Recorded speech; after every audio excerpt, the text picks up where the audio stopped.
تو میرا ایک سوال ہے، آخر ڈاکٹر صاحب کو ہندوستان سے کیوں نکالا گیا؟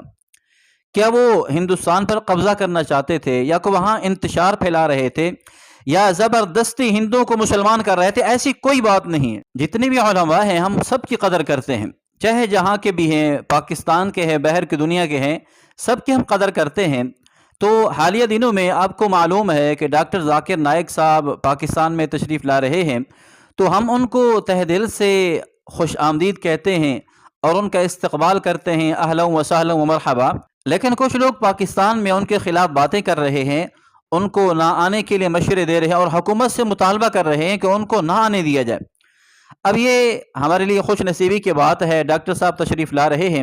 ایک بات یاد رکھیں کہ ڈاکٹر صاحب کو اللہ نے جو عزت دی ہے وہ کسی سے مخفی نہیں ہے، اور ڈاکٹر صاحب کی جو قربانی ہے، ان کی قربانی کو کوئی بندہ فراموش نہیں کر سکتا، چھپا نہیں سکتا۔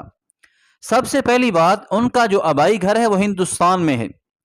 تو میرا ایک سوال ہے، آخر ڈاکٹر صاحب کو ہندوستان سے کیوں نکالا گیا؟ کیا وہ ہندوستان پر قبضہ کرنا چاہتے تھے، یا کہ وہاں انتشار پھیلا رہے تھے، یا زبردستی ہندوؤں کو مسلمان کر رہے تھے؟ ایسی کوئی بات نہیں ہے۔ ڈاکٹر ذاکر نائک کے پاس ایسے سوالات اور ان کے جوابات جن کو پوری دنیا ان کا جواب دینے سے عاجز ہے۔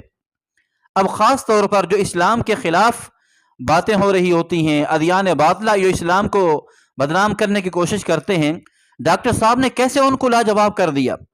تو اسی جرم کی سزا ان کو ملی کہ وہاں ہندوستان ان کو چھوڑنا پڑا۔ ڈاکٹر صاحب ہندوستان نہیں جا سکتے، اگر جائیں گے تو ان کو خطرات ہیں، وہاں ماحول سازگار نہیں ہے۔ جب وہ پاکستان تشریف لا رہے ہیں تو ہمیں خوش آمدید کہنا چاہیے کہ ڈاکٹر صاحب کسی خاص فرقے کی دعوت پر نہیں آ رہے کہ دیوبندیوں نے بلایا ہو، اہل حدیث نے، بریلوی نے، شیعہ نے، کوئی بھی فرقہ ہے، کسی فرقے نے ان کو نہیں بلایا، بلکہ خود پاکستان نے ان کو دعوت دی ہے، وہ تشریف لا رہے ہیں، تو ہم ان کا استقبال کرتے ہیں، خوش آمدید کہتے ہیں۔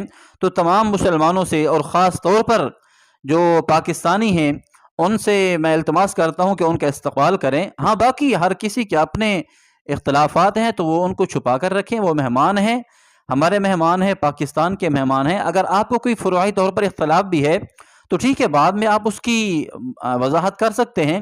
اور یہ بھی ہے، جب وہ پاکستان میں بیانات کریں گے، اگر کسی بات پر آپ کو اشکال ہے تو پھر آپ بعد میں کلپ بھی بنائیں، ان سے بات بھی کریں، تو مزاحمت بھی کریں۔ لیکن یہ کہ جب وہ آئے نہیں ہیں، ابھی آ رہے ہیں، پاکستان میں پہنچیں گے، پھر اس سے پہلے ان کا نام بگاڑ کر ان پر فتوے لگانا، مختلف قسم کی باتیں کرنا، یہ اچھا نہیں ہے، اس سے بچنا بہت ضروری ہے۔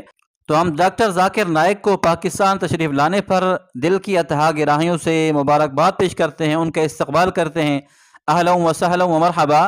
اور تمام پاکستانی ان کے تشریف لانے پر ان کا استقبال بھی کریں، خوش آمدید بھی کہیں۔